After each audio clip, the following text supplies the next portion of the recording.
Muy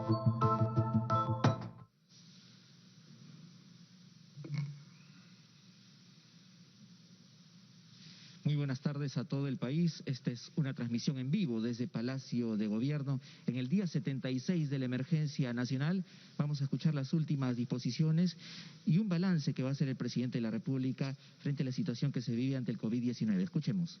Señoras y señores, muy buenas tardes. A continuación se da inicio a la conferencia de prensa del señor presidente de la República, Martín Vizcarra Cornejo. En esta oportunidad, el señor presidente de la República se encuentra acompañado por el Consejo de Ministros en pleno. Muy buenas tardes, tengan todos ustedes. Hoy es día sábado 30 de mayo del 2020, y nos encontramos aquí con el gabinete en pleno del Consejo de Ministros, con una novedad de que tenemos un cambio ministerial. Desde hoy, hace algunos minutos, ha juramentado al cargo de Ministro de Cultura el señor Alejandro Neira, a quien damos la bienvenida al nuevo gabinete, exhortando a que cumpla sus funciones con eficiencia, con honradez, con transparencia y con mucho esfuerzo, como lo estamos haciendo todos aquí los que formamos parte de este gabinete. Tal como hice la recomendación a los dos últimos nuevos ministros que se incorporaron al gabinete, al ministro del Interior, Gastón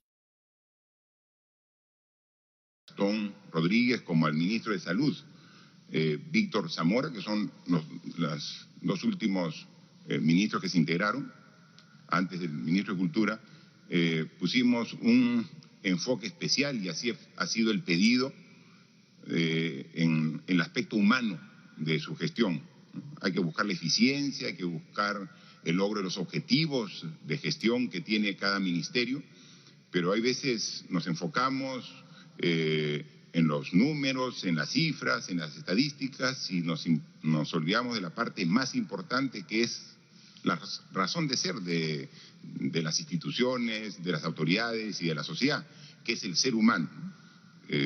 A Víctor Zamora, cuando asumió el Ministerio de Salud, le dijimos de que se enfoque en las políticas del sector para lograr la integración de todo el sistema, para brindar un mejor servicio para todas las personas que brindan salud, como para las personas que reciben el servicio de salud, sabiendo que veníamos de un sistema precario de salud en nuestro país y estamos ante una situación crítica por esta pandemia, y entonces teníamos que enfocarnos en las personas.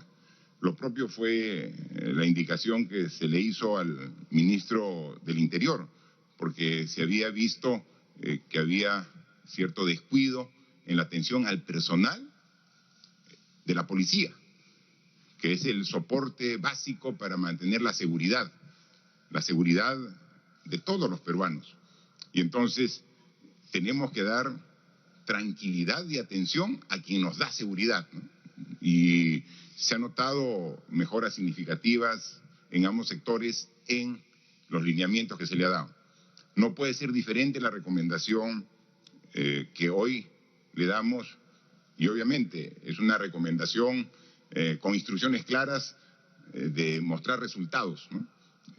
Al ministro Alejandro Neira, el ministro de Cultura, que hoy está asumiendo el cargo. Ha habido en esta pandemia afectado toda la estructura de la sociedad, a la economía, a la salud, y hay veces dejamos de lado lo que es realmente relevante, las personas que forman parte de toda esta estructura. Y hay dos temas puntuales que queremos pedir al ministro de Cultura que ponga su máximo esfuerzo y con el apoyo de todos se note una atención prioritaria a las poblaciones indígenas que sufren como todos de esta pandemia, pero que sin embargo con las limitaciones del caso hemos atendido a gran parte de la población, forman parte de nuestro país, pero las poblaciones indígenas no tienen la atención que requieren en estas circunstancias, ¿no? Hay que poner énfasis en esa atención a poblaciones indígenas, con todo lo que responde, y también a las industrias creativas, ¿no? Las industrias creativas que son tan importantes en el desarrollo de la convivencia social y que ahora, al igual que todos, y quizás aún más, están teniendo serias dificultades en este momento de crisis, ¿no? Poblaciones indígenas e industrias creativas, toda la atención del sector cultura y todo el respaldo del gabinete en pleno para que se logren estos objetivos. Luego de esta pequeña introducción, nos enfocamos en la pandemia, ¿no? Y dar algunas cifras que pueden graficar la situación en el contexto mundial. Seguramente en el transcurso del día de hoy ya vamos a llegar a los 6 millones de ciudadanos en el mundo que están siendo afectados. Seguramente hay muchos más. Son 6 millones los que han pasado su prueba y han sido declarados positivos. Obviamente hay muchos más ciudadanos en el mundo que todavía no han accedido a las pruebas correspondientes para determinar de que ya tienen el virus en su organismo. Pero lo que sí es claro, y es alarmante, que ya 366.000 personas han fallecido a nivel de todo el mundo, ¿no? Entonces, es una letalidad de poco más del 6% de los que han sido identificados, los que fallecen a nivel mundial. Es que aquí el virus no reconoce fronteras y en todos los continentes, en todos los países del mundo, ya tiene presencia y ya está generando daño, ya está generando muerte. El Perú no es una excepción y también aquí tenemos las cifras que nos muestran, por ejemplo, que luego de un gran esfuerzo, el día de ayer superamos el 1.000.000 de peruanos que han pasado las pruebas para determinar si tienen o no tienen el virus, el COVID-19. Más de 1.000.000 de peruanos. Somos 32 millones de ciudadanos en el Perú y 1.012.708 ya han pasado la prueba para determinar si son positivos. Solo el día de ayer, más de 48.000 pruebas se han hecho. Imagínense, 48.000 pruebas en un solo día. En un solo día. ¿Se recuerdan el 15 de marzo cuando se declaró el estado de emergencia? En esa semana se hacían un promedio de 350 pruebas al día. Ayer, más de 48.000 en un solo día. Ayer hemos hecho el equivalente de pruebas de lo que se hizo aproximadamente en el primer mes del estado de emergencia y de la forma que enfrentamos esta pandemia. Y entonces cuando aumentamos de esa manera la cantidad de pruebas, también aumentan proporcionalmente la cantidad de personas positivas, ¿no? Una de las metas que se puso el ministro de Salud al inicio de su gestión era elevar a 12.000 las pruebas diarias. En ese tiempo hacíamos 1.500 pruebas diarias y quería ambiciosamente elevar a 12.000 pruebas diarias. Ahora estamos haciendo 4 veces la meta inicial que se puso el ministro. Ya no 12.000, 48.000. Y el promedio semanal de las últimas semanas son más de 30.000 pruebas diarias. Y entonces de esta forma podemos llegar a una mayor cantidad de personas y podemos, como el día de hoy lo hemos hecho, comenzar a revisar y analizar en el mercado minorista. Hoy ministros han estado desde muy temprano en la mañana en el mercado minorista número 1 de La Victoria. Han estado en el paradero de Punto Nuevo en el Agustino, en el paradero Caquetá, en el distrito de San Martín de Porres. Han estado en San Juan de Miraflores, en Ate y en el Callao. Y ahora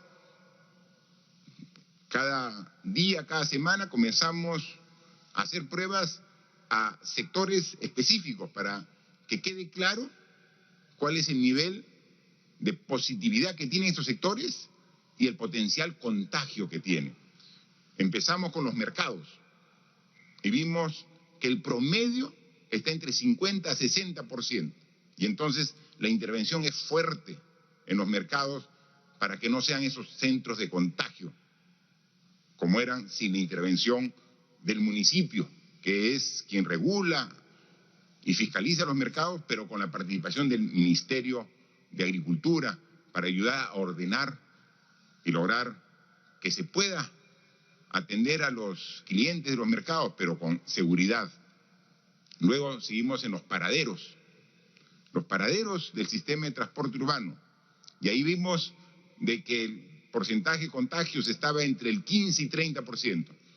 Es un poco menos que los mercados, pero es más riesgoso de contagio, porque el que vende en el mercado está estacionario, está ahí en su puesto, pero el que está en un paradero se va a trasladar varios kilómetros dentro de la ciudad, y si es positivo está trasladando el virus varios kilómetros, lo está transportando el virus al igual que se transporta el pasajero.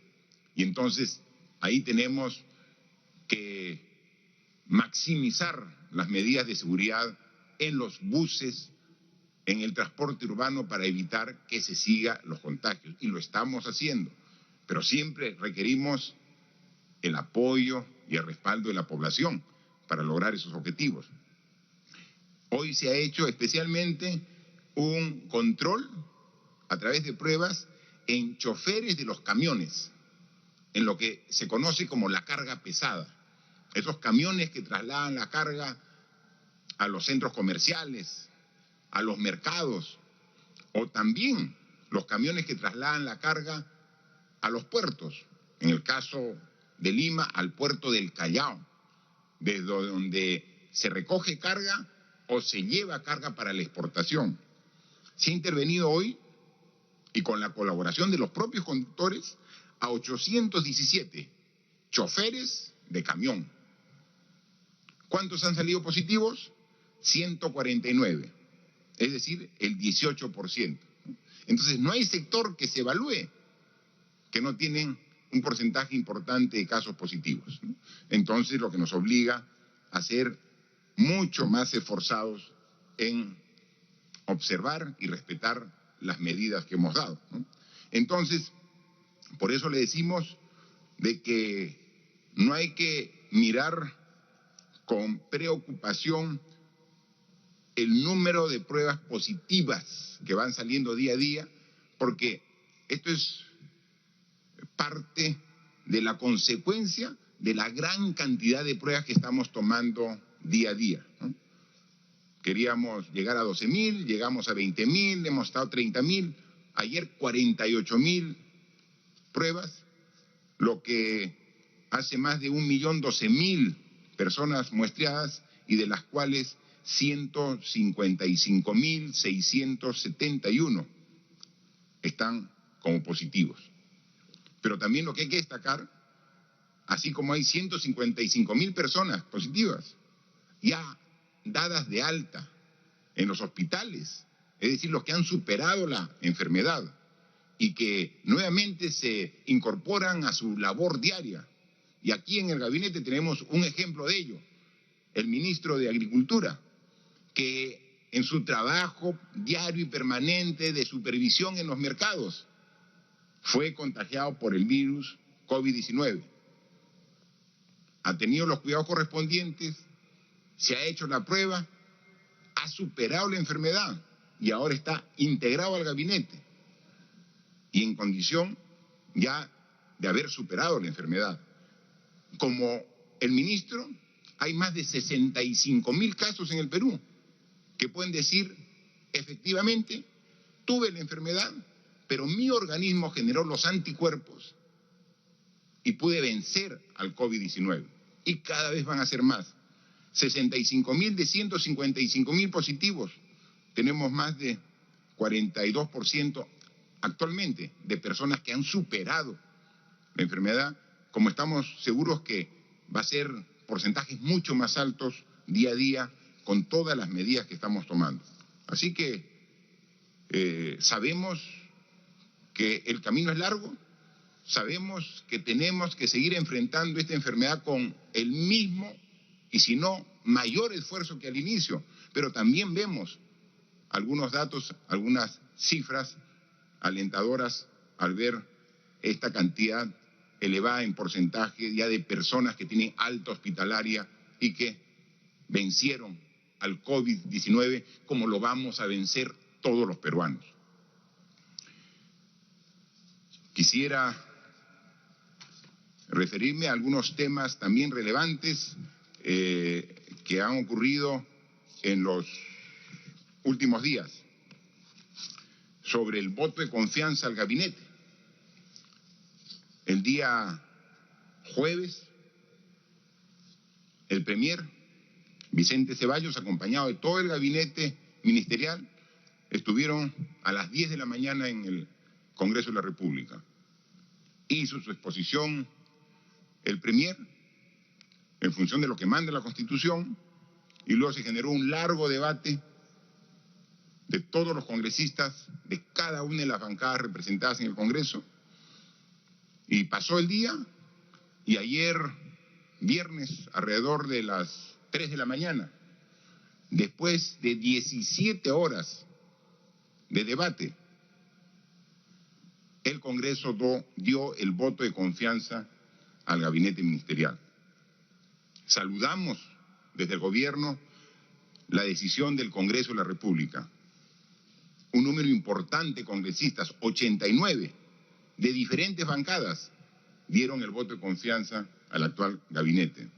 Es una decisión importante que reafirma la necesidad de seguir trabajando y en nosotros nos llama a reforzar y a cada vez dar más de nosotros para cumplir los objetivos que nos hemos puesto como Ejecutivo.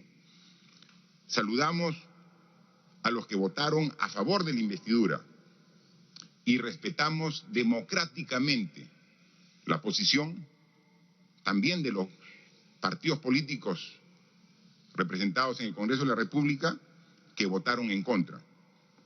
Consideramos que con esa votación ha primado la sensatez y la voluntad de trabajar por el Perú.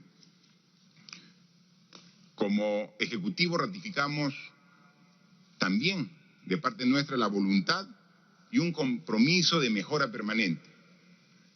Lo hemos dicho en anteriores oportunidades y ahora con el voto de confianza del gabinete lo reiteramos. Este es un Ejecutivo, este es un gobierno que no está exento de errores, no está exento de deficiencias, que las cometemos, pero que tenemos el nivel suficiente de autocrítica para reconocer nuestros errores y corregirlos.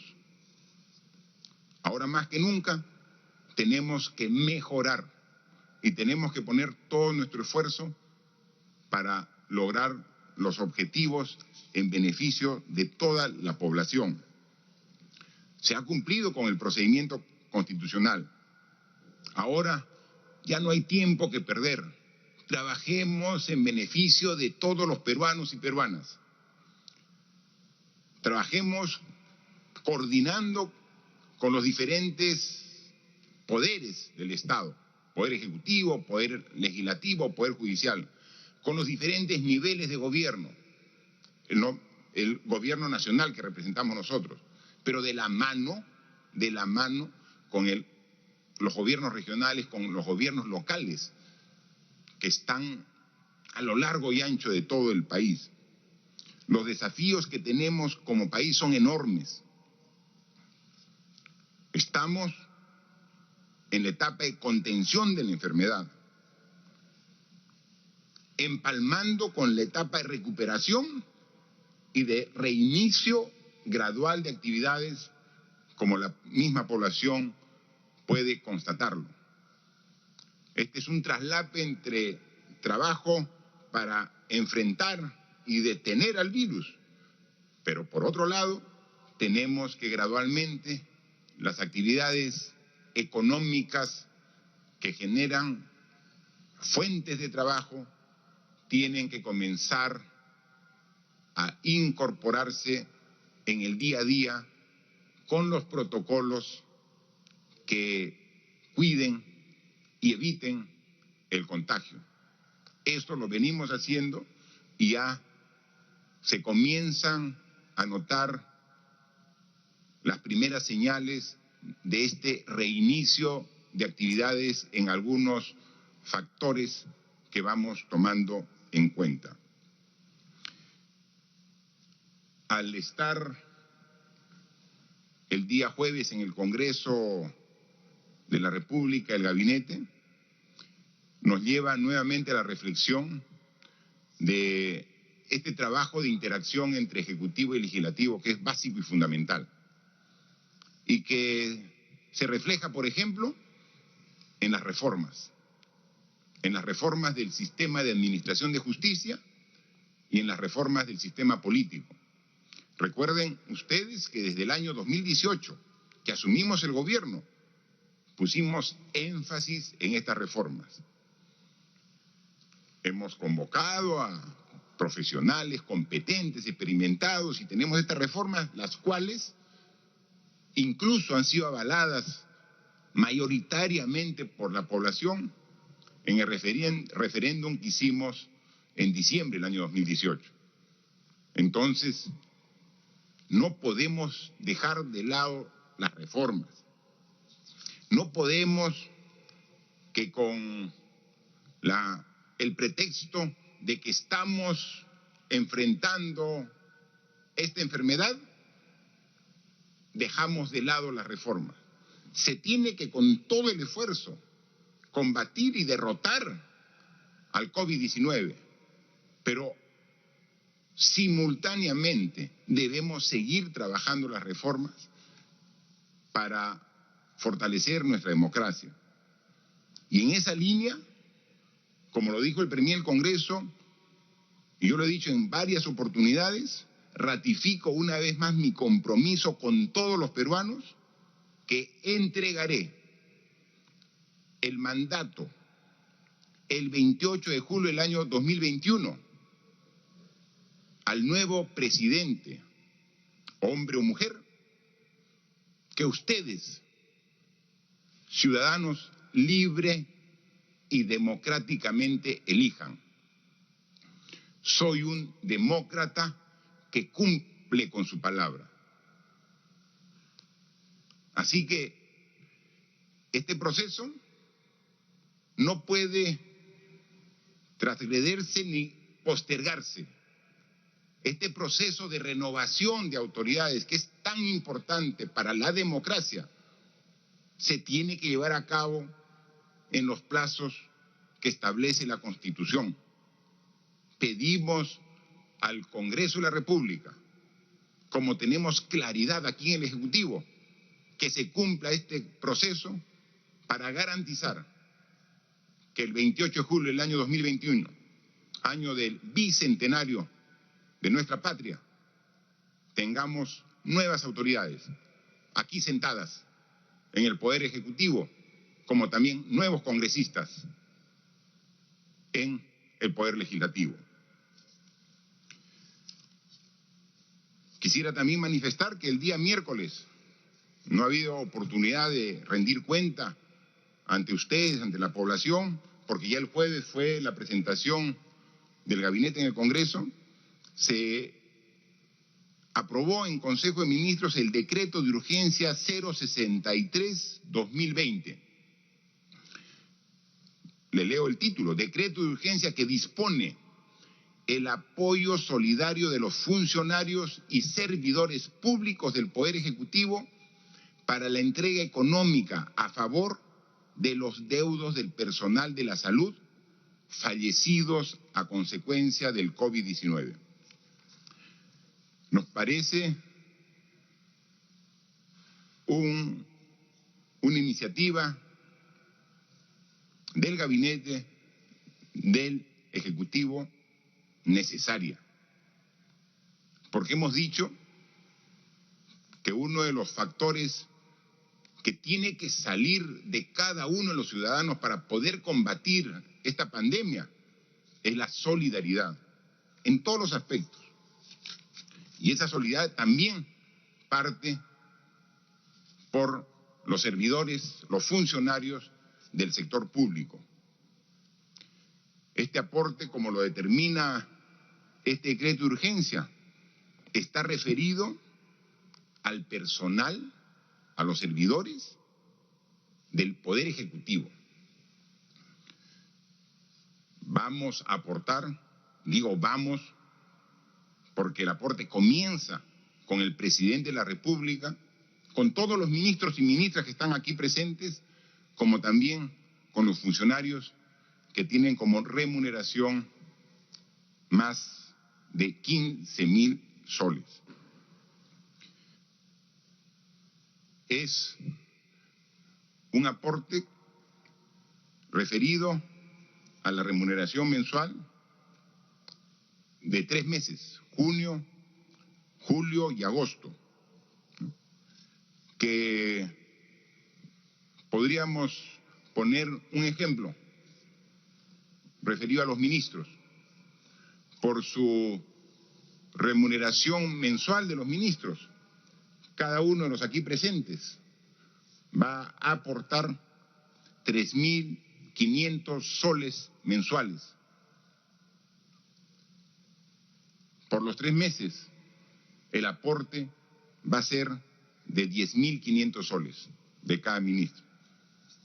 Esto multiplicado por la cantidad de funcionarios que son parte del conjunto de personas comprendidas en este decreto de urgencia, se tiene un monto de alrededor de 8 millones de soles. 8 millones de soles que queremos que vaya dirigido a los deudos del personal de salud que ha fallecido cumpliendo su labor, que ha fallecido en este esfuerzo de atender a los pacientes afectados por el COVID-19, que han fallecido dando precisamente lo más preciado, la vida, por salvar vidas. Si vemos la cantidad de personas, servidores del sector salud, y no hacemos distingo, o sea, no es que es solamente a los profesionales, es profesionales, técnicos y auxiliares del sector salud, médicos, enfermeras, obstetrices, tecnólogos, o sea, es la gran familia del sector salud.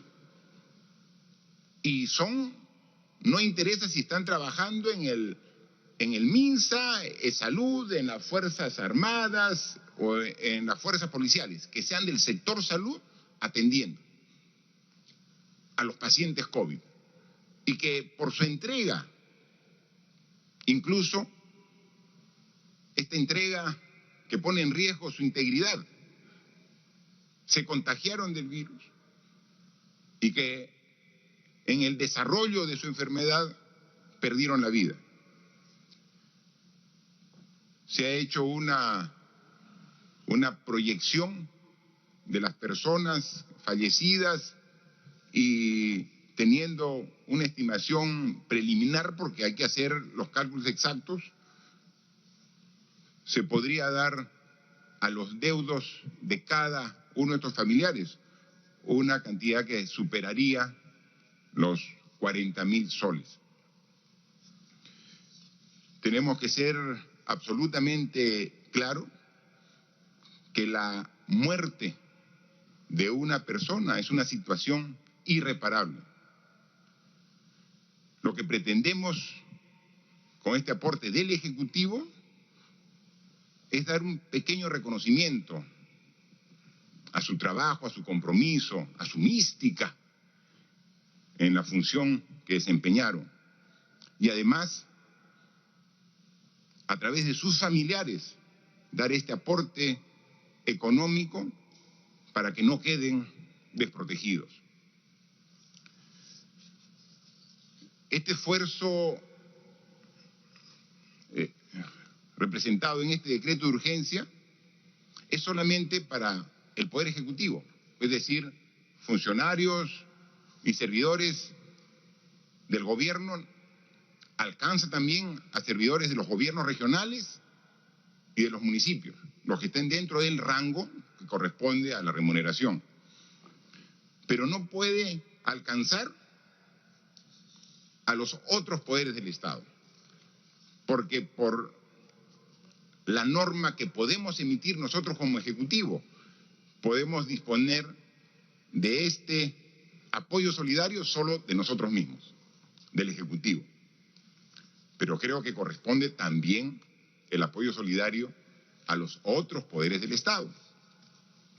Por eso, a través de una tercera disposición complementaria del decreto de urgencia, dice que se autoriza al Poder Legislativo, a los congresistas, al Poder Judicial, como así a los organismos constitucionalmente autónomos, Tribunal Constitucional, Defensoría del Pueblo, Contraloría General de la República, entre otros, para que puedan hacer lo propio. Nosotros no podemos disponerlo porque no tenemos esa potestad, no tenemos esa facultad. Depende ya de ellos. Nosotros hemos tomado la decisión, más aún que los altos funcionarios de los otros poderes tienen niveles remunerativos muy superiores a los niveles remunerativos que tenemos los funcionarios aquí presentes, ¿no? Vamos, y le hemos encargado al Ministerio de Economía y Finanzas, como también al Ministerio de Trabajo, que esta norma la transformen en cuadros donde claramente se determine el número de funcionarios afectos a la aplicación de este decreto de urgencia, el monto que corresponde a cada uno, el total, para a través de la análisis que se haga de todos los servidores de salud, ajustar la cifra exacta, pero como se ha hecho un análisis preliminar, sería superior de un aporte económico de más de 40.000 soles a las familias de los deudos de esta primera línea de combate al COVID-19. También el día jueves se emitió otra norma, un decreto supremo que modifica el programa Reactiva Perú. Recuerdan ustedes que se dio en una primera fase Reactiva para atender con liquidez a través de créditos con el respaldo del Estado peruano para evitar que se rompa la cadena de pagos. Y se ha logrado muy buenos resultados en la primera fase, porque se ha logrado a través de subastas que ha establecido de la tasa de interés el Banco Central de Reserva del Perú, que llegue créditos a las empresas a tasas de interés muy bajas, del 1, 1.5, 2%. O sea, muy bajas, nunca antes vistas. Y estas tasas, si consideramos cuál es la inflación anual, resulta que uno va a recibir dinero y tiene una tasa real incluso negativa, porque la tasa de interés que va a pagar para devolver el dinero en crédito que van a recibir las empresas va a ser menos incluso que la inflación. Por eso se considera que es una tasa de interés negativa. Y eso se ha logrado por la subasta, que pedimos y exigimos que se haga a través de este sistema, porque si no podría este esfuerzo finalmente quedar en tasas de 5, 8, 10%. Pero no, a través de este mecanismo se ha logrado tasas preferenciales para que el sistema económico tenga liquidez y pueda seguir funcionando a pesar de la difícil situación en que nos encontramos. Pero en la fase 2 queremos que el porcentaje de distribución de esta garantía se varíe, porque esta garantía para créditos que damos en Reactiva va para la gran empresa, para la mediana empresa, para la pequeña empresa, como también para la microempresa. Y entonces, obviamente por el tamaño y la magnitud de las empresas, hay una mayor cantidad en porcentaje para la mediana y gran empresa. Ahora queremos que sin dejar de apoyar la mediana y gran empresa, a través de algunos cambios que se ha aplicado en esta segunda fase de Reactiva, se atienda también de manera importante a la pequeña y microempresa, que se atendió en la primera fase, pero no en los porcentajes que nosotros esperamos y requerimos. Estaremos haciendo el seguimiento correspondiente para que se pueda beneficiar a todos. Y eso depende de la supervisión que como Ejecutivo tenemos que hacer. Pero depende también mucho de la actitud de apertura y de búsqueda de una equidad del sistema bancario del Perú. Y ahí vamos, y los exhortamos. Vamos a estar vigilantes, pero ayuden, por favor. Tenemos que llegar con el crédito que requieren las empresas, pero no solamente las empresas que conocen el sistema bancario. No es que yo presto a las empresas que siempre hemos estado trabajando con ellas. Hay también empresas que no han sido parte de su cartera de clientes del banco que también requieren el apoyo. A ellos también hay que llegar. Hay pequeñas empresas que tenemos que ir a través de las financieras, también llegar a ellos. Ese es el reto de esta segunda fase. Y nosotros vamos a estar vigilantes, pero también es necesario el compromiso y la responsabilidad del sistema bancario para hacer que este tipo de medidas sean realmente en beneficio de todos, sin excepción. Recuerden que no solamente Reactiva, también tenemos programas específicos como el Fondo de Apoyo Empresarial MIPE, que van dirigidos específicamente a las pequeñas y microempresas de la MIPE para atender, y también seguirán fortaleciéndose, ¿no? Así que vamos a seguir con este trabajo. Quiero además en esta oportunidad hacer referencia a un decreto supremo que dimos al inicio de nuestro gobierno. Parece tan lejos cuando empezamos nuestro gobierno. Han pasado tantas cosas en estos 2 años de gobierno que parece lejano ese 23 de marzo del año 2018 que asumimos nuestra gestión. Lejano parece.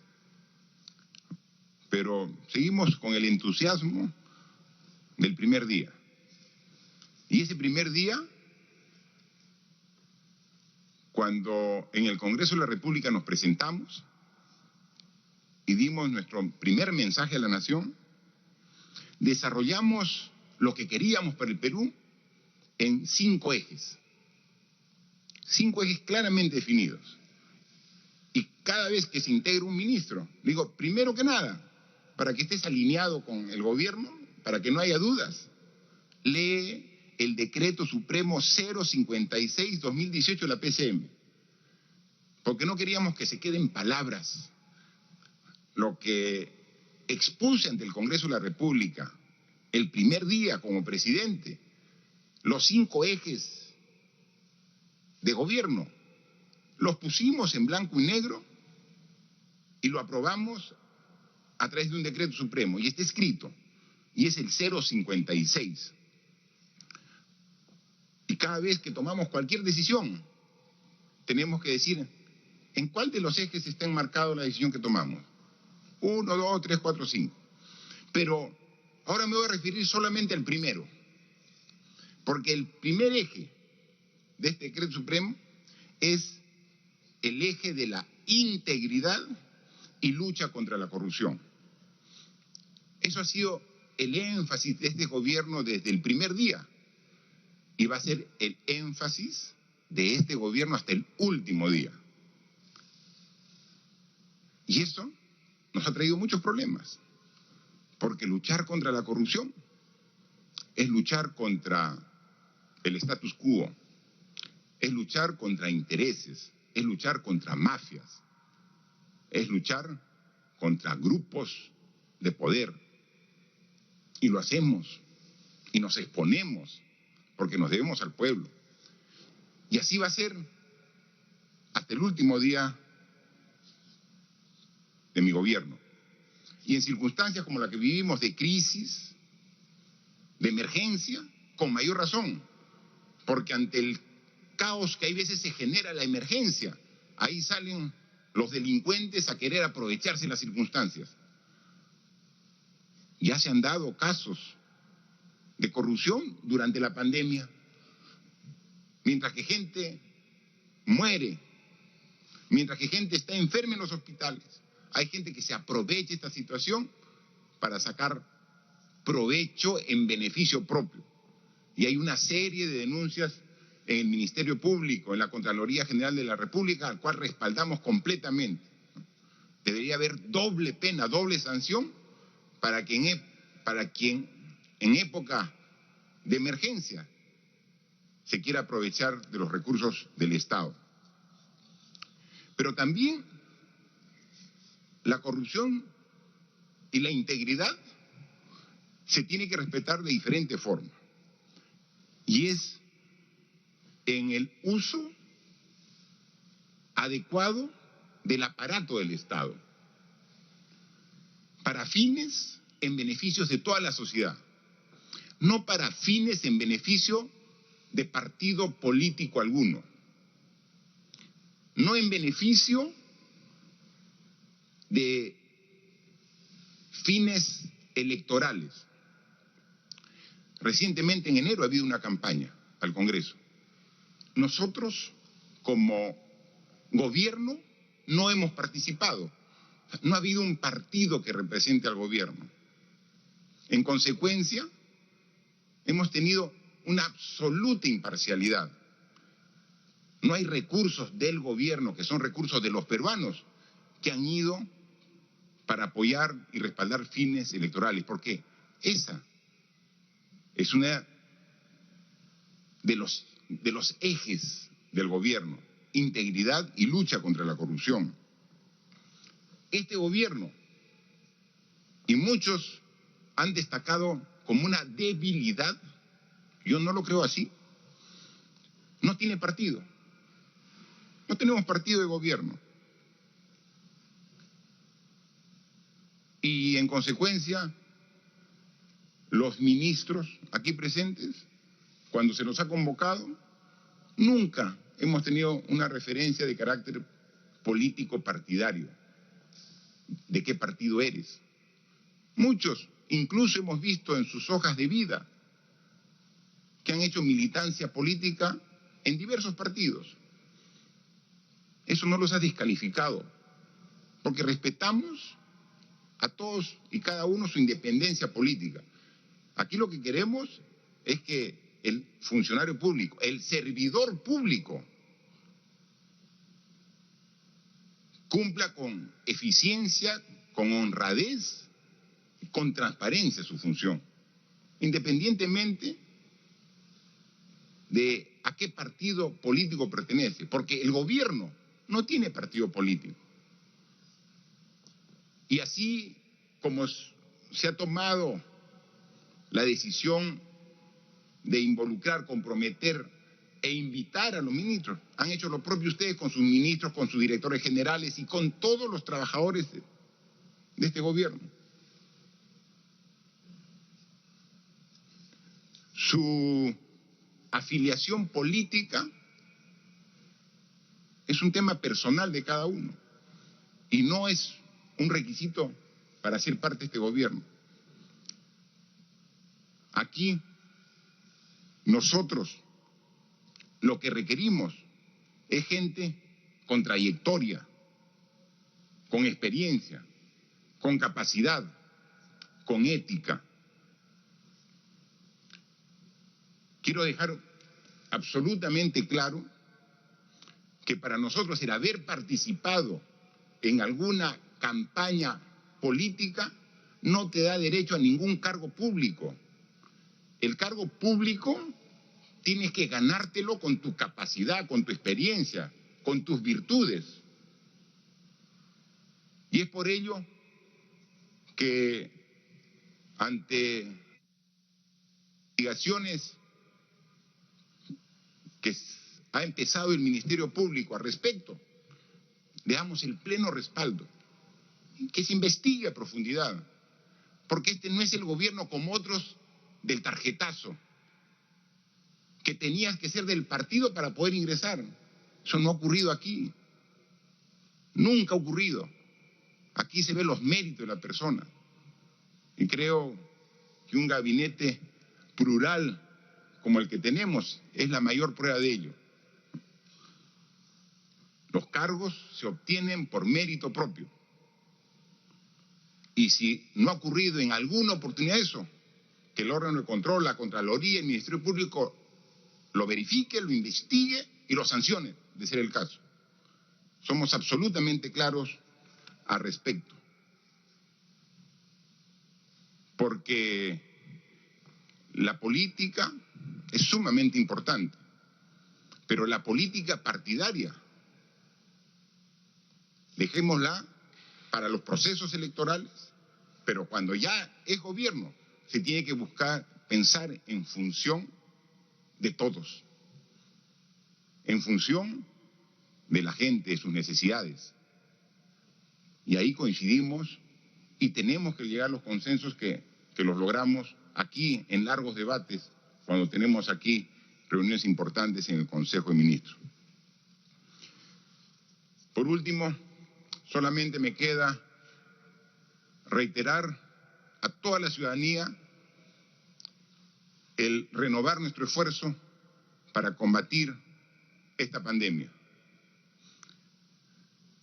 Nuevamente recordarles que las medidas más efectivas para defendernos y eliminar el COVID-19 están en nuestras manos.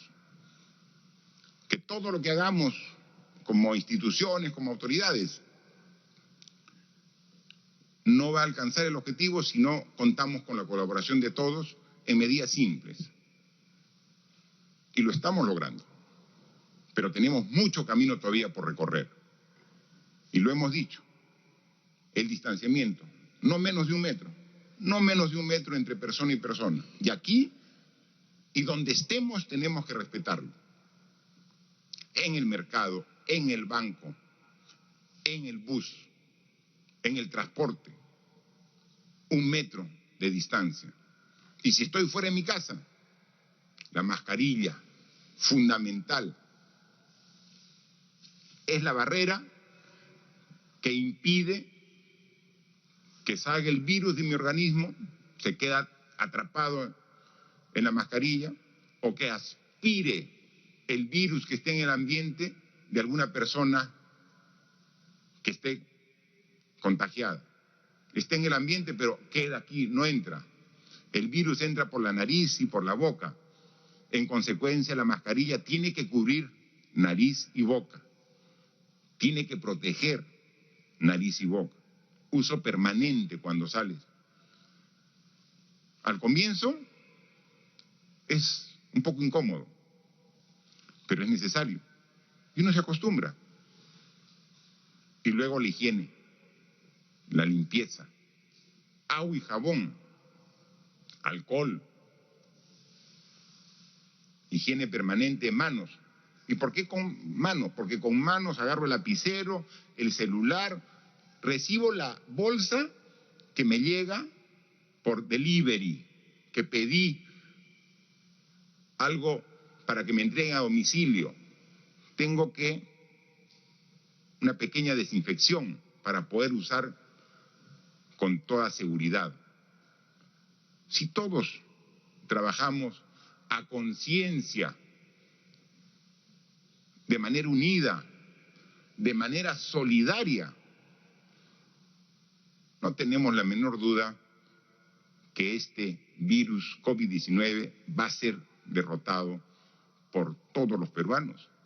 Y nuevamente, tengo la plena seguridad, como presidente de la República, pero como ciudadano de este hermoso y querido país, que combatido y derrotado el virus, vamos a salir adelante en la senda del progreso y desarrollo, que lo tenemos claramente definido todos los peruanos, porque así nos lo merecemos. Quedamos a disposición de las preguntas de los diversos medios de comunicación que hoy están presentes, por favor. Presidente, ministros, primera pregunta de RPP. Señor presidente, hace un mes, el miércoles 29 de abril, usted en conferencia de prensa afirmó que la estrategia de salud para combatir al nuevo coronavirus incluía a las clínicas privadas y dijo que el Estado correría con los costos. Vemos que se hacen esfuerzos por aumentar las camas UCI en los hospitales del país, pero es insuficiente. Y sin embargo, el presidente de la Asociación de Clínicas Privadas afirmó a RPP que el gobierno hasta la fecha no ha solicitado ninguna cama UCI a las clínicas, que sí tienen camas disponibles. ¿Siguen siendo las clínicas privadas parte de la estrategia del gobierno para combatir la COVID-19? Por favor, ministro de Salud, es una pregunta específicamente para su sector, por favor. Gracias, señor presidente. Muy buenas tardes.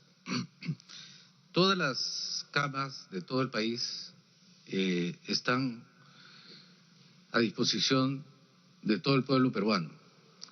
Y ese ha sido el precepto que hemos manejado desde un inicio en la estrategia La Salud nos une. El Comando COVID Nacional incorpora como uno de sus miembros a la Asociación de Clínicas Privadas, representada por el doctor Lambert. Me llama la atención si efectivamente esa es una adecuada transcripción de la entrevista del doctor Lambert, quien participa cotidianamente en las reuniones del Comando COVID. Nosotros lo que hemos planteado es el intercambio prestacional. El intercambio prestacional en estos momentos está en pleno proceso de implementación técnica, porque primero necesitábamos la ley habilitante, ya la tenemos, y ahora estamos en pleno proceso de desarrollo de la parte técnica, contable, financiera, entre todos los participantes. Eso no ha impedido que, por ejemplo, también en el sector público, en salud, Ministerio de Salud, las Fuerzas Armadas y Policiales, nosotros recibamos pacientes de otras instituciones, incluidas las que ya financiadas por los seguros privados. Porque entendemos que el paciente no puede esperar a que barreras burocráticas, financieras, impidan su acceso. En este momento lo que nosotros estamos observando es una dinámica muy fuerte de la epidemia en materia de requerimiento de hospitalización, incluido unidad de cuidados intensivos. Y ciertamente la parte administrativa, burocrática, financiera, a veces no acompaña a las decisiones que toman los clínicos o los familiares en la hospitalización. Este es un proceso de implementación que ciertamente ha tenido avances y en algunos lugares no ha podido implementarse en toda su magnitud, pero estamos trabajando en ello, señor presidente. En una emergencia como la que estamos, tenemos que poner a disposición de la población todo el sistema de salud. Entonces aquí estar trabajando por sectores aislados, esto es el MINSA, esto es el Salud, estas son las Fuerzas Armadas, esto son la Policía, estas son las clínicas privadas. O sea, no ayuda a encontrar una respuesta articulada. Como lo ha dicho, el comando COVID está integrado por representantes de todos los sectores. Y entonces tenemos que atender a la población en su conjunto.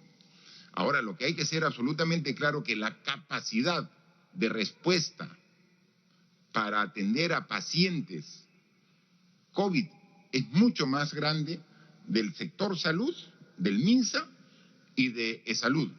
Si sumamos la capacidad de todos los hospitales del Ministerio de Salud aquí en Lima, de todos los hospitales a nivel nacional que tiene el Ministerio de Salud y que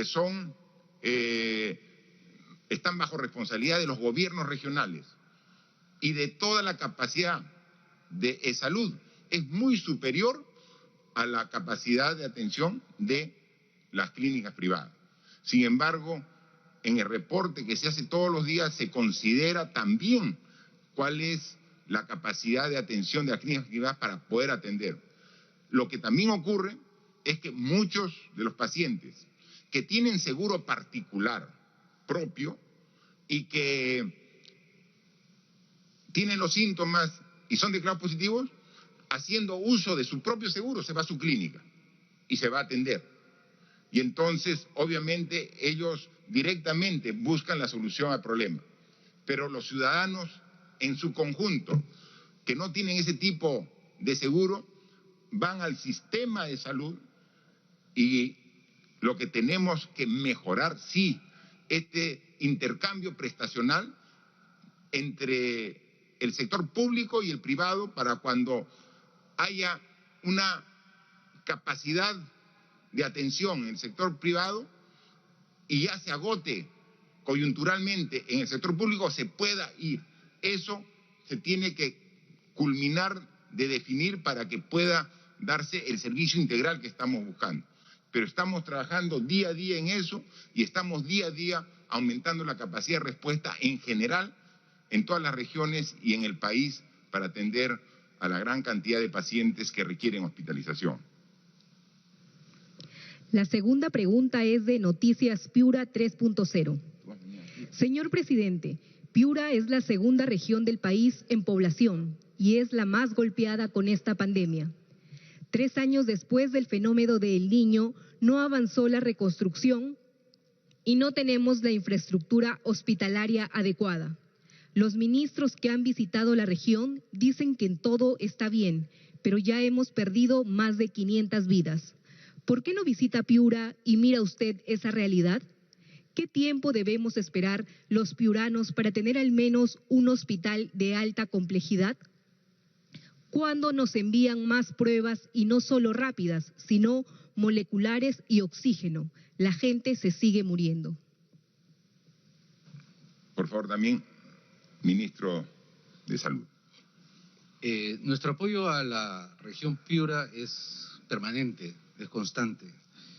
Solamente el día de ayer, señor presidente, hemos enviado 5 ventiladores mecánicos con sus respectivos monitores.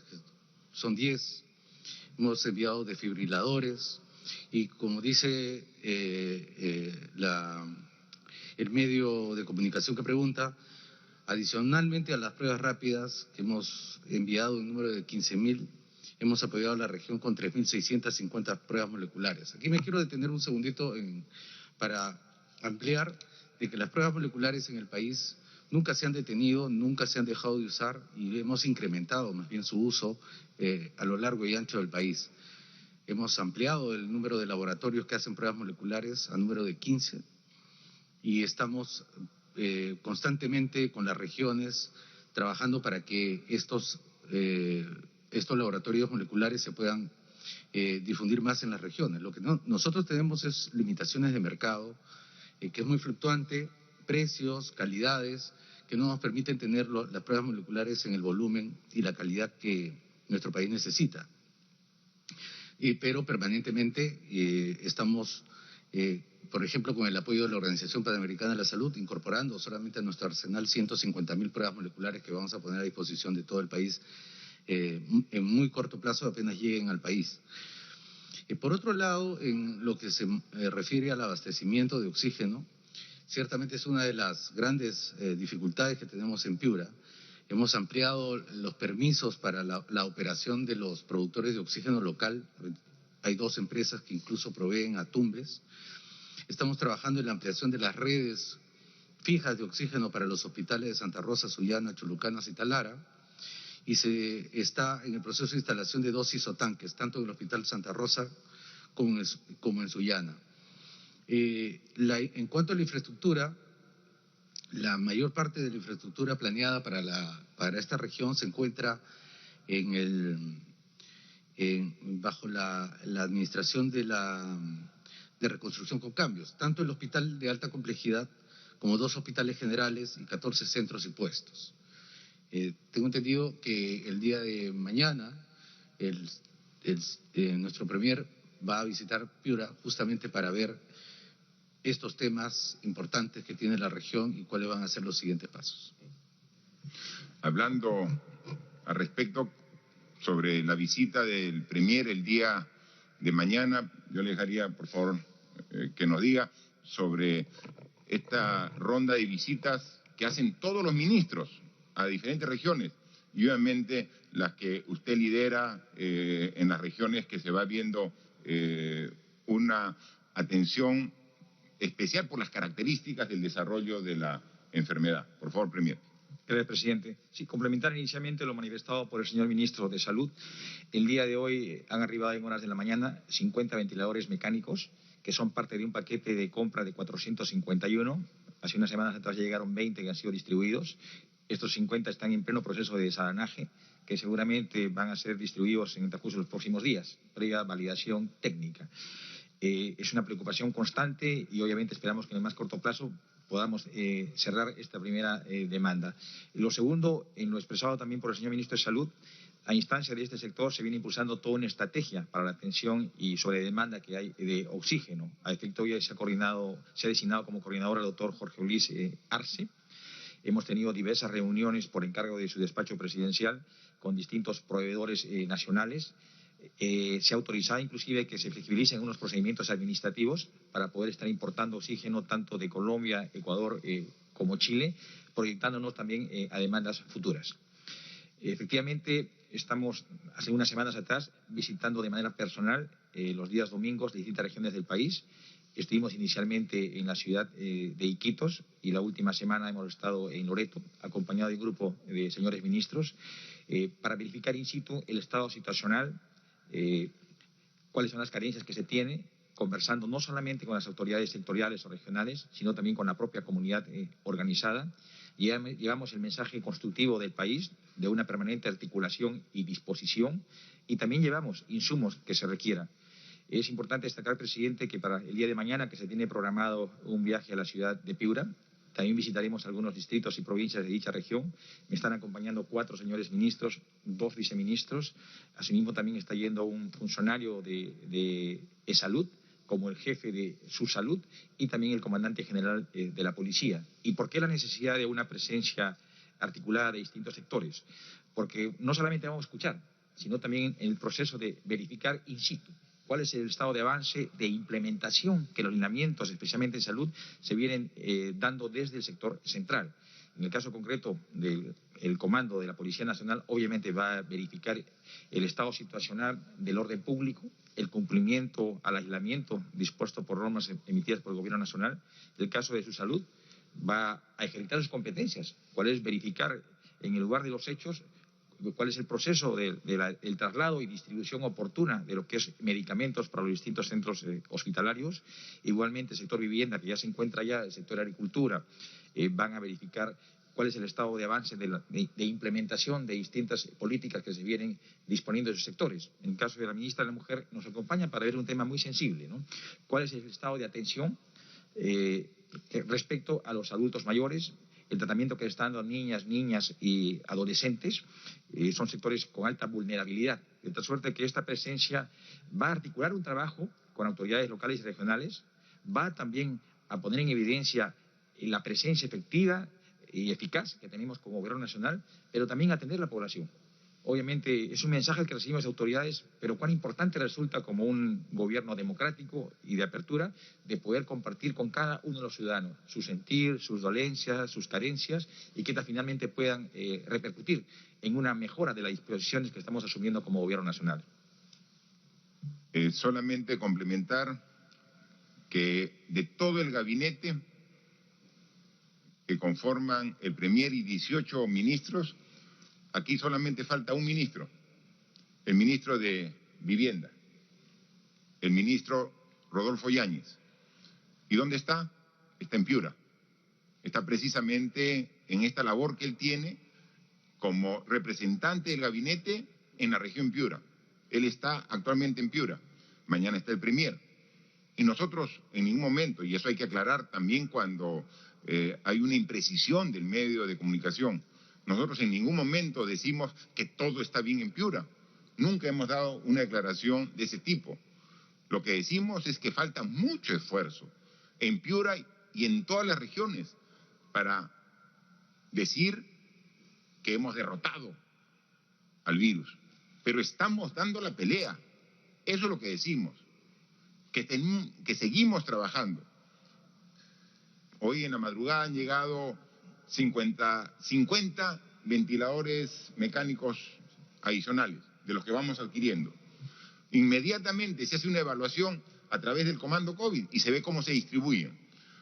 Algunos se quedan en Lima, otro, como lo ha dicho el ministro, se va a Piura, otros a Iquitos, otro puede estar en Arequipa, y así pensando en todo el país. Seguimos trabajando. Yo, de los pocos 2 años, 3 meses que estoy como presidente, la región que más he visitado es Piura, de todas, precisamente por las características especiales de que justo cuando asumimos el cargo teníamos serios problemas en la región que había sufrido el Niño Costero. Y ahí estamos trabajando y inmediatamente también pasa estas circunstancias. Ya tenemos concluido el convenio gobierno a gobierno para que estos proyectos grandes de largo plazo en reconstrucción lo vamos a hacer bajo ese mecanismo que ya está definido a través de la Autoridad de Reconstrucción con Cambios. Así que aquí lo que tiene que haber es un esfuerzo común entre los piuranos, sus autoridades, con todos los funcionarios de gobierno, los ministerios que estamos trabajando. Mañana el Premier, yo estoy seguro que va a tener una reunión fructífera con autoridades y con personal también de salud, no para decir que todo está bien, precisamente para identificar los problemas y para juntos solucionarlos con mucho esfuerzo. Tercera pregunta de IDL Radio. El Tribunal Constitucional ha declarado inconstitucional el sistema penitenciario y obliga al Ejecutivo a elaborar un plan en 90 días y que determine un presupuesto para una reforma integral. ¿Cumplirán la sentencia? ¿Ya han determinado el presupuesto y cuentan con ese plan? ¿Las autoridades actuales del INPE y del Ministerio de Justicia tendrán la capacidad para hacerlo? Ya que la sentencia del TC ha puesto en evidencia que ni el Poder Ejecutivo, ni el Congreso, ni el Poder Judicial han sido capaces de ponerse de acuerdo. Es una exhortación que refiere a esta decisión del Tribunal Constitucional, que nuestro ministro de Justicia puede decir el esfuerzo que como Ejecutivo estamos haciendo al respecto. Por favor, ministro de Justicia. Sí, señor presidente, muchas gracias. Efectivamente, habría que decir varias cosas en relación a lo solicitado. En primer lugar, mostrarnos de acuerdo con la parte resolutiva de la sentencia del Tribunal Constitucional, y digo la parte resolutiva porque la sentencia en su conjunto todavía no ha sido publicada, pero teniendo en cuenta los mandatos que ahí se establecen, habría que decir lo siguiente, ¿no? En primer lugar, que el tribunal ha hecho una declaración al decir que existe un estado de cosas inconstitucional, para que se pueda entender qué significa este término. significa que existen razones estructurales de fondo que han impedido que el sistema penitenciario en su conjunto pueda lograr niveles adecuados de deshacinamiento. Y estas razones estructurales se deben a diversas causas. Esa es la declaración que ha hecho el Tribunal Constitucional en términos técnicos. Y eso es correcto, y es correcto porque en 15 años, en los últimos 15 años, el sistema penitenciario ha sido declarado 4 veces en emergencia a partir del año 2005, justamente con la finalidad de poder lograr el deshacinamiento. Pero a pesar de que ha sido declarado 4 veces en emergencia para lograr ese objetivo, más bien el efecto ha sido el contrario, es decir, que se ha incrementado la población penitenciaria de manera sostenida en esos últimos 10 años o 15 años, alrededor de 51.000 internos. Hay que mencionar también que el Tribunal Constitucional en su parte resolutiva hace una afirmación muy importante con la cual coincidimos y hemos venido diciéndolo desde el inicio de la pandemia, que existen obligaciones expresas en relación a todos los poderes públicos, no solamente al Poder Ejecutivo. ¿Y por qué? Para que se pueda entender a la ciudadanía. El Poder Legislativo porque es quien elabora las normas, quien establece dentro del marco de todas las conductas sociales cuáles son aquellas conductas que ameritan una persecución penal, y además establece cuáles son las penas, y además establece cuáles son y quiénes son los internos o las personas que tienen o no tienen los beneficios penitenciarios. Esto obviamente impacta directamente sobre el nivel de hacinamiento en las cárceles. En segundo lugar, el Poder Judicial, quien interpreta y quien aplica las normas que da el Congreso de la República, y además quien decide con determinados criterios cuál es el nivel de utilización de las prisiones preventivas en nuestro país. Y entonces por eso es importante que exista una reflexión también al interior de ese poder del Estado.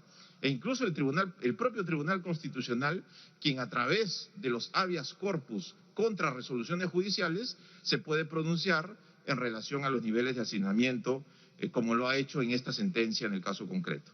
Y además el Poder Ejecutivo porque quien administra y ejecuta la pena en el caso concreto. En relación a la segunda parte de la pregunta que hace mención al tema del plan y la política, habría que decir que esta política actualmente se encuentra, ya no es nueva, ya se está elaborando y se está actualizando en el marco del Consejo Nacional de Política Criminal. Y no solamente en el marco de este Consejo para 5 años, señor presidente, sino en el marco de 20 años. ¿Por qué? Porque justamente se ha pensado y se había pensado y ya se estaba elaborando la política previa a la sentencia del tribunal con mucha anticipación para reducir primero los niveles de hacinamiento, en segundo lugar para incidir sobre las condiciones en las cárceles y sobre el personal penitenciario, en tercer lugar para tratar de forma sistémica el tema de la seguridad penitenciaria, el tema de los programas intra y extramuros, el tema de mejorar la gestión y la información en el marco del sistema de justicia y del sistema penitenciario, y finalmente el tema de los servicios postpenitenciarios. Actualmente esta política se estaba ya actualizando antes de la declaratoria de emergencia y además se va a revisar con especial atención aquellos aspectos que en el actual contexto de emergencia han agudizado más algunos factores. Primero, el tema de la seguridad penitenciaria debido a los motines. Segundo, todo el sistema de salud. Y tercero, la generación de información e interconexión de los penales a nivel nacional. Eso es todo, señor presidente, que tengo que informar. Muchas gracias, ministra. Siguiente pregunta. La cuarta pregunta es de Diario Ojo. Presidente Vizcarra, con mucho respeto, ¿no es un engañamuchachos insistir en que hemos llegado a la meseta si a diario se baten récords de contagio y los pronósticos del Colegio Médico y de la misma jefa del Comando COVID, Pilar Macetti, no son precisamente auspiciosos? Por otro lado, se habla del aumento de camas, pero vaya usted a los hospitales Carrión o a Loaiza y los enfermos están bajo carpas y hasta piden a los familiares que traigan oxígeno. ¿Cuál es la verdad?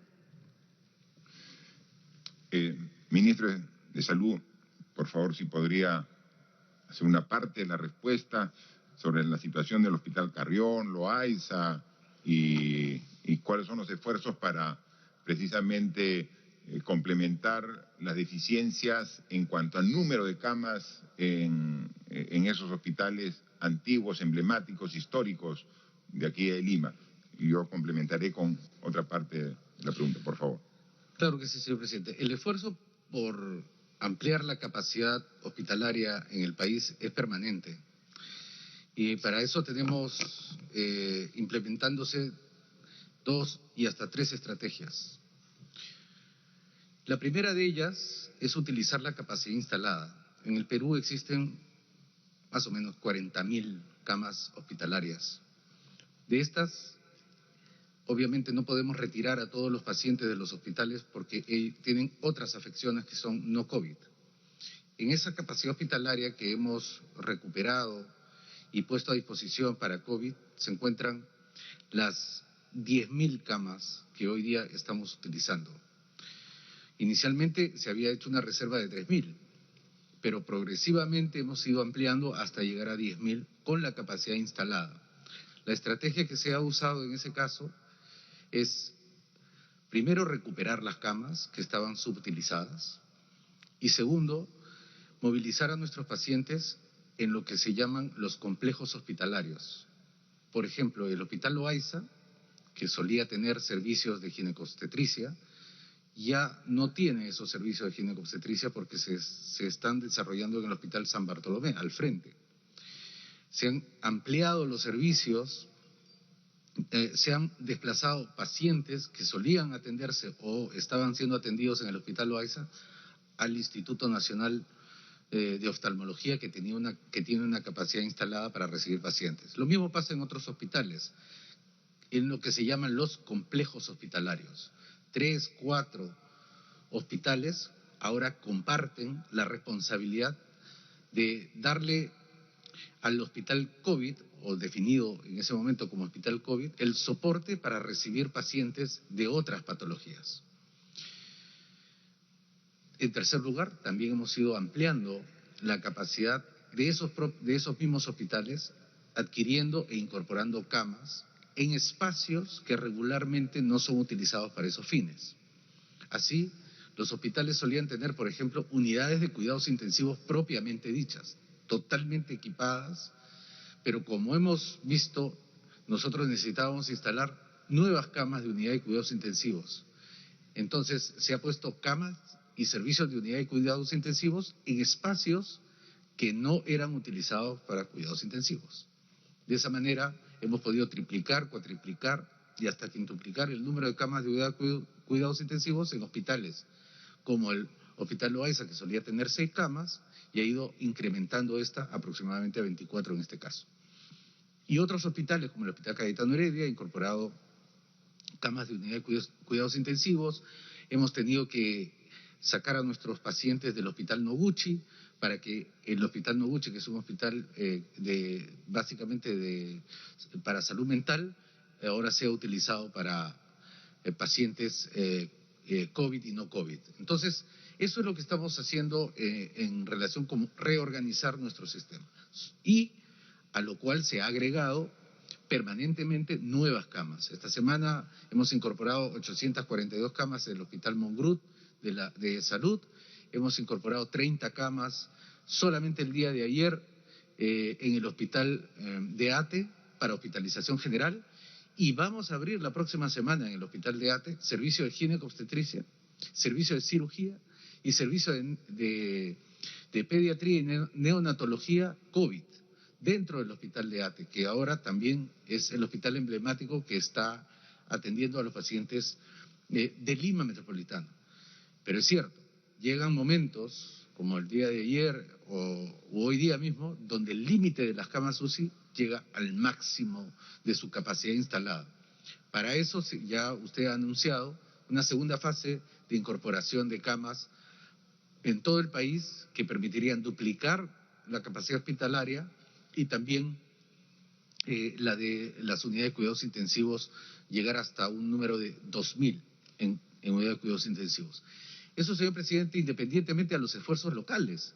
También los municipios, también los gobiernos regionales están haciendo esfuerzos por ampliar su capacidad instalada, lo que le llamamos capacidad instalada ajustada, Por ejemplo, en Carabello estamos prontos a abrir en el estadio se ha abierto unas carpas con capacidad hospitalaria y de unidad de cuidados intensivos por el impulso del alcalde de Caraballo, y ahí vamos a tener 23 camas de hospitalización y así sucesivamente. Todos los días, compatriotas, hacemos los esfuerzos por sumar las camas de hospitalización, sumar las camas de UCI, a lo cual se añade el despliegue de la primaria, que es lo último que estamos moviendo, que esperamos mover 5.000 equipos de profesionales que van a llegar a las casas para hacer los diagnósticos y eventualmente iniciar el tratamiento para las poblaciones vulnerables. Solo el día de hoy ya se inició la ampliación de la primaria. Bueno, se lanzó oficialmente, pero ya empezó hace 2 semanas, lo que es la primaria en Lima Este. Estuvimos en Lima Norte. La próxima semana sale Lima Sur, Callao y también Lima Ciudad. Especialmente en San Juan del Lurigancho, donde tenemos el mayor impacto de la epidemia, para casa por casa ir llegando a nuestros pacientes antes de que ellos lleguen a estas situaciones en que tienen que hacer largas colas de espera. Eventualmente, algunas de ellas pueden ser tratadas en casa y de manera temprana. Sí, como lo ha dicho nuestro ministro de Salud, los esfuerzos no pueden cesar, tienen que darse día a día, aumentando nuestra capacidad de respuesta. Yo recuerdo que, y ustedes también, cuando dimos la primera conferencia, dijimos, tenemos 100 camas UCI para enfrentar el COVID. Sí, 100 camas UCI, pero ¿es suficiente? No era suficiente 100 camas UCI. Entonces, se tomó las primeras acciones y subimos a 270 camas UCI. Hoy tenemos 1.200 camas UCI. Ahora. Pero la meta a fines de junio, de acá a un mes, es llegar a 2.000 camas UCI. Y cada día, ya llegaron 50 ventiladores más, vamos a ir ampliando. Camas hospitalarias. El ministro dice bien que hay 40.000 en el sistema de salud, pero ya todas están ocupadas con otros enfermos, de otras dolencias. ¿Cuántas separamos para el COVID? 2.000, y empezamos con 2.000. Ahora, ¿cuántas hay actualmente? ¿Cuántas camas listas disponibles para el COVID? Hay 12.000 camas, y están 8.000 usadas con pacientes COVID, 8.000. Ahora hay todavía 4.000 que pueden seguir atendiendo. Pero ¿cuál es nuestro objetivo? A fines de junio llegar a tener 20.000 camas específicamente para atender al COVID. Eso no quiere decir que vamos a sacar más camas de donde ya no tenga el Hospital Loaiza, el Hospital Carrión. Ellos tienen una capacidad de atención. Puede optimizarse teniendo más camas, pero es una capacidad los que tienen los hospitales. Entonces, ¿de dónde sacamos las camas nuevas? Tenemos que hacer hospitales con infraestructura rápida. Y para eso es, por ejemplo, aquí, habilitar las torres de Villa Panamericana. Ahí tenemos 1.400 camas en Villa Panamericana. Pero adicionalmente estamos instalando más camas para Villa El Salvador en la Villa Panamericana. Como lo ha dicho, yo he estado con el ministro hace 3 días, aquí nomás en San Miguel, donde el hospital Mongrut, que es un hospital también antiguo y que al lado, en parte de sus instalaciones, ha instalado 836 nuevas camas para atender a todos los que requieran atención del distrito, pero de toda la zona, hasta el Callao puede atender. Entonces, ¿y dónde está el foco de contagio más importante? Acá en Lima, en San Juan del Lurigancho, y que tiene más de 1 millón de habitantes. Sin embargo, en San Juan del Lurigancho, el hospital no se abastece. Entonces estamos poniendo hospitales con camas hospitalarias y UCI inmediatamente, y vamos a tener antes de mediados de junio para atender. Y ese esfuerzo que se hace acá en Lima también, mañana va a verificar el Premier lo que se está haciendo para ampliar la oferta de camas hospitalarias y UCI en Piura, como se hizo en Iquitos, como se está haciendo en Ancas, en Ica y así en todas las regiones. No es un trabajo fácil, requiere mucho esfuerzo, mucha dedicación, pero lo está haciendo el personal de salud. O sea, con las limitaciones, pero estamos trabajando. Por eso, nosotros cuando decimos que tiene un proceso y un desarrollo la curva. Nunca damos informaciones de carácter triunfalista, porque esa enfermedad no te permite que le cedas 1 centímetro en su combate. Y hemos dicho que este es un trabajo de largo aliento. Hemos tenido 3 meses de la curva, sube. Los propios especialistas que dicen la meseta, eso te da confianza y triunfalismo de ninguna manera, porque todavía el camino es largo y así lo sabemos y así lo enfocamos en cada una de nuestras acciones. Hay mucho camino por recorrer. Una pandemia de las características del coronavirus COVID-19 no es una enfermedad que se la supera en 15 días, un mes. Toma 6, 8 meses. Estamos recién por el 50%. Tenemos que trabajar mucho más y estamos con toda la fuerza y energía de seguir enfrentando el reto hasta derrotar al COVID-19. Lo vamos a hacer. Última pregunta de Radio Americana de Moquegua. En la focalización de hogares, el gobierno ha mostrado serias deficiencias para la entrega de bonos. Hay gran número de ciudadanos que no han sido considerados y ya no tienen plata para seguir en esta cuarentena. Hay quienes plantean que se haga entrega de un bono para todos los peruanos mayores de 18 años, exceptuando a los que tienen recursos e ingresos altos como los funcionarios del Estado. ¿Es posible implementar esta alternativa? Moquegua está realizando el doble de pruebas por 100.000 habitantes que la ciudad de Lima. A la fecha, la tasa de infección en Moquegua es de 2.78%, una de las más bajas del país. Y si bien en letalidad estamos en 11 por millón, otras de las más bajas, la ciudadanía de Moquegua ha guardado las medidas que usted ha encomendado. La tendencia de infección y letalidad es hacia la baja en Moquegua. Entonces, ¿por qué no se impulsa los sectores claves de la economía, minería y agricultura, construcción y servicios, Sauder y Quellaveco, para reactivar la economía? ¿Qué más tendríamos que hacer para contar con el apoyo de reactivación de nuestra economía, donde la población sigue al pie de la letra sus recomendaciones? Hay ciudadanos de Moquegua que opinan que el gobierno de Martín Vizcarra aún no está dejando grandes obras como para recordarlo en la historia. ¿Cree que aún está en deuda con su región? Bueno, Radio Americana, como es de Moquegua, ha hecho 3 preguntas. Hay que contestarlas. Por favor, la ministra de Desarrollo e Inclusión Social, si nos puede responder la referido a los bonos y cuál es el nivel de avance en las transferencias y todavía qué se va a hacer para poder incluir a los hogares que aún no están incluidos en los padrones que se están ejecutando. Por favor, ministra. Presidente, sí. Como ya lo he anunciado y relatado en otras preguntas y en otras entrevistas, el Padrón General de Hogares del Sistema de Focalización de Hogares cumplía una misión, que era de afiliar a usuarios que querían ingresar a programas sociales. El usuario iba a la municipalidad, se le hacía una ficha, se verificaban las condiciones vía sistemas administrativos o visita a su casa y se declaraba una clasificación socioeconómica. Por lo tanto, y siempre lo hemos dicho, ese padrón no era completo. Pero ese padrón ha permitido pagar hoy a 6 millones de hogares. El proceso de pago ya está andando para 6 millones de hogares, de los cuales han cobrado 3.8 millones de hogares y esperamos completar la próxima semana 5 millones. No negamos las dificultades que ha habido, lo hemos comentado varias veces, y por eso hemos creado hoy el Registro Nacional de Hogares, que es un registro que incluye a todas las personas con DNI, a todas las personas que han estado en el censo 2017 y al Padrón General de Hogares.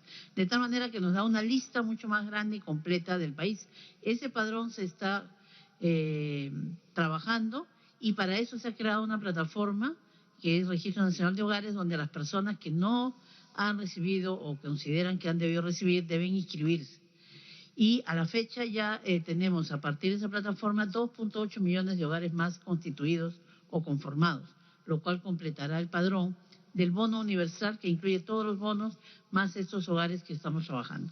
El bono universal lo recibe el 75% de la población y se excluye al 25% que tiene ingresos mayores y que no está en planilla.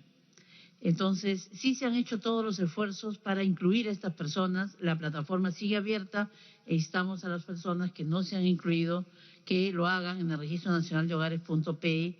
La plataforma está abierta y pueden incluirse si así lo requieren. Una vez que tengamos todos los hogares, se armará el siguiente bono que completará el bono familiar universal. Gracias, ministra. La segunda pregunta era referida a la reactivación de las actividades de los sectores claves de la economía.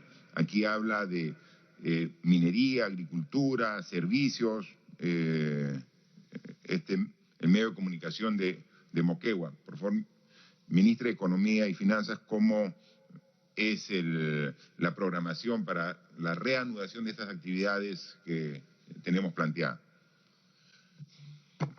Gracias, presidente. Efectivamente, de la mano con una comisión multisectorial, se diseñó el proceso de reanudación de las actividades económicas. Es un proceso en 4 fases y la transición a cada fase se va a hacer sobre la base de una evaluación. Como saben, hemos iniciado la fase 1 hace aproximadamente 4 semanas. La última semana de mayo ya se muestra cierta recuperación de la actividad económica, lo que también a su vez va a beneficiar a las expectativas. En el caso concreto de la minería se han aprobado más de 38 unidades mineras. En el caso de la construcción también se están haciendo aprobaciones y lo que esperamos en los próximos días es publicar el decreto supremo que dé inicio a la fase número 2. En estas fases lo que sí pedimos es mucha responsabilidad de las empresas para cumplir con los protocolos definidos por el Ministerio de Salud y por los ministerios específicos y también mucha responsabilidad de los trabajadores. Muchas gracias. Bien, y sobre la tercera parte de la pregunta, sobre qué obras en particular se están haciendo en la región Moquegua, nosotros viajamos permanentemente por todo el país, ¿no? Y cuando viajamos a una región, ahí desarrollamos cuál es el plan de gobierno y el listado de proyectos importantes que estamos trabajando en cada una de las regiones. En este tipo de conferencias tenemos que hacer la visión nacional, la visión del país, y más en este caso particular de las medidas que hacemos en conjunto para enfrentar y derrotar al COVID-19. Entonces, en su oportunidad, cuando estemos por mi tierra, por Moquegua, ahí podremos desarrollar con amplitud los detalles de esta pregunta. Tan solo me queda agradecer a los medios de comunicación, nos permiten complementar la primera parte de la conferencia donde damos cuenta al país de todos los actos de gobierno que hacemos referidos a la pandemia y también referidos a algunos temas de coyuntura. Pero la intervención de 5 medios de comunicación que participan con preguntas nos permiten complementar las respuestas y tocar incluso algunos temas que no lo habíamos priorizado en las líneas de la conferencia, pero que, dado que es inquietud del medio de comunicación, con el respeto que nos merece la prensa, la libertad de expresión, siempre con mucha pluralidad escuchamos a todos los medios. Lo bueno es que también, así como hay medios importantes de aquí, de la capital de la República, que tienen alcance nacional, en este caso tocó en el sorteo un medio de comunicación del norte, otro del sur, que también nos permite tener la visión nacional de mirada territorial que siempre es necesaria tenerla como gobierno. Así que muchas gracias a los medios de comunicación y muchas gracias a toda la población del Perú que con su apoyo, con su responsabilidad, nos permite tener la confianza de que juntos vamos a salir airosos de este problema tan complejo en el que está el Perú y el mundo, pero que tenemos, como le digo, la confianza de que vamos a vencerlo. Son meses duros que hemos pasado, estamos en pleno proceso, pero este proceso tiene un inicio, claro que tuvimos en marzo, tiene un desarrollo, que estamos en la parte compleja el mismo, y tiene un desenlace que es el que se va a vivir en las próximas semanas y meses incluso. Pero en ese proceso ya vamos, junto con todos los sectores económicos, vamos a ir gradualmente y con mucha responsabilidad generando actividades que permitan incorporarse las actividades que generan puestos de trabajo. Mientras que eso ocurre, seguimos cumpliendo con el bono, llegando a los hogares que necesitan, con este paliativo para que tengan estos hogares lo mínimo para poder atender en estas necesidades a su familia. Porque lo que queremos es, en este periodo que nos encontramos, es que en los hogares traten de salir lo menos posible los integrantes de las familias. Eso es lo más importante. Lo hemos dicho el primer día y lo decimos ahora y lo vamos a decir hasta que esto sea totalmente superado. Si alguien tiene que salir para hacer una compra, uno por familia. Hay que cuidar a las personas vulnerables, a las personas adultas mayores, a ellos hay que cuidarlos, que se queden en la casa, que no salgan de la casa.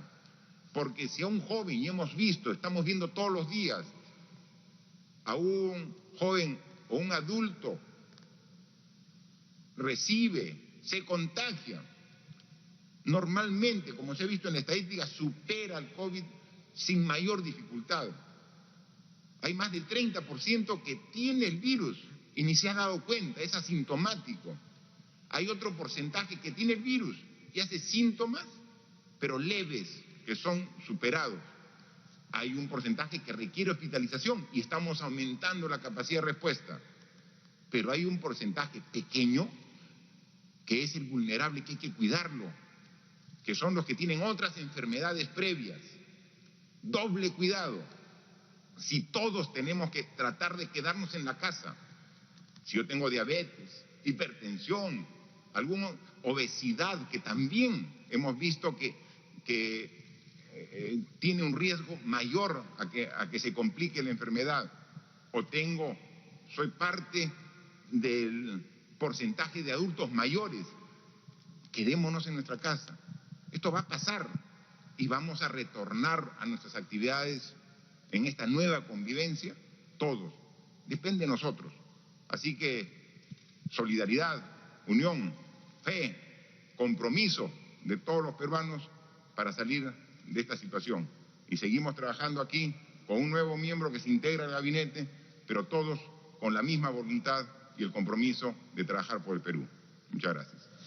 El mensaje entonces del presidente de la República a toda la población. En esta conferencia también han dado detalles sobre este decreto relacionado al apoyo solidario, donde el personal del Ejecutivo que percibe sueldos mayores a 15.000 soles hará una destinación a los familiares afectados del sector salud. Adelante con más detalles, colegas en Estudios Centrales.